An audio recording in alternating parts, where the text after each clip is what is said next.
Rose milk tea cake பண்ணலாமா? So முட்டையை வந்து காலையிலே ஃப்ரெஷ்ஷாக வாங்கிட்டு வந்துட்டேன். ஏன்னா ஃப்ரெஷ்ஷாக செஞ்சால் தான் நல்லாயிருக்கும்.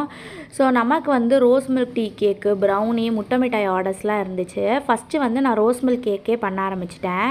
அதுக்கு சுகரு, அதுக்கப்புறம் முட்டையை நல்லா பிளெண்ட் பண்ணக்கப்புறமா மைதாவையும் ரோஸ் மில்க்கையும் ஆட் பண்ணி பேட்டரை வந்து ரெடி பண்ணிக்கிட்டேன்.